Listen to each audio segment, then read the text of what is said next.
stuck in burn.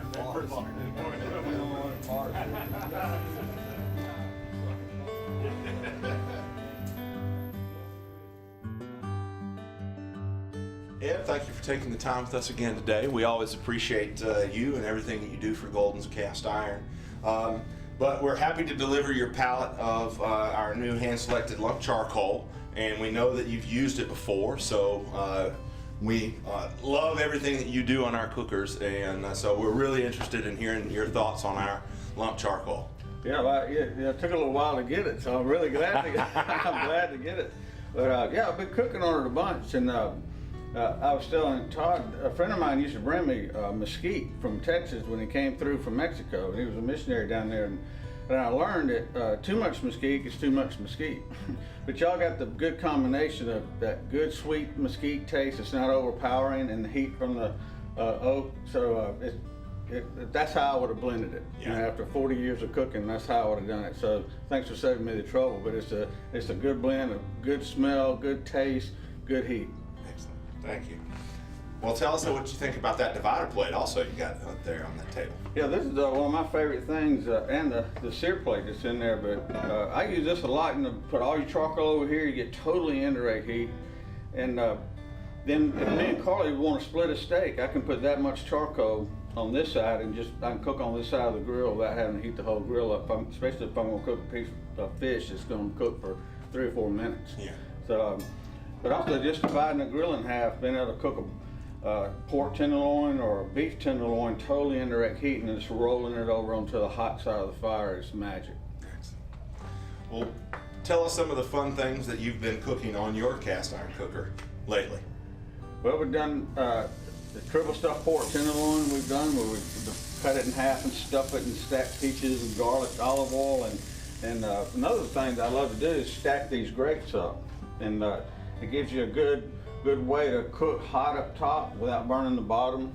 And man, we've cooked everything on it. We've been cooking a lot of these big prawns, and you know, grilling them with the shell on, fish, turkeys. You know, we cooked some squirrel the other day. How'd that turn out? It tastes like squirrel. It was interesting though. You know, but yeah, I mean, there's nothing you can't cook on it. So I mean, you know, we cook vegetables on it, you know, the whole thing. So. And your customers are still just as enthused about it as they were at the beginning? Oh yeah, absolutely. You know, like they're starting to circle back around now that they've really got them seasoned in. They said, you know, you told me it was going to get better and better, but you know, we kind of were skeptical, and they're coming back and saying it's gotten better and better because once that cast iron gets seasoned in, so everybody's loving them. You do all kinds of fun, interesting cooks, and one of our favorites involved a pork loin and a drill, and you know, so tell us about that and the fun things that you were doing there.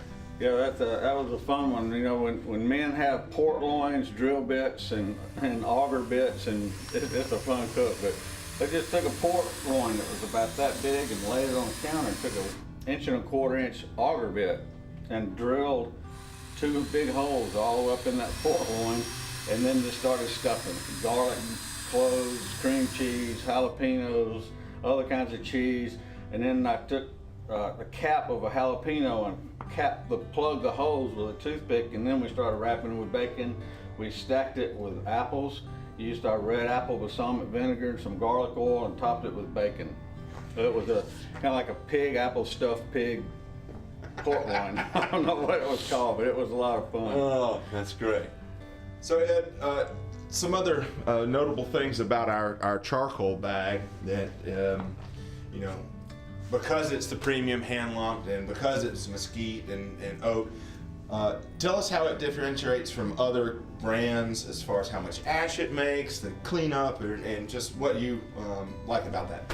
Yeah, of course the flavor has been the #1 thing I love about it, but it's also proportion and size is good. You know, if you got a little Weber kettle, you can use it, and if you got one of these, you can use it. A lot of other premium charcoals are hard to use in different size cookers, but this, you can use this in anything. And then when I used up a bag, I probably got the dust out of my cooker maybe 2 times, so very little dust. which is a big advantage when you cook a lot. You don't have to clean out your grill as much because, like I said, that whole bag, I probably got 2 double handfuls of dust, which is real unusual. So that's an awesome thing about it too.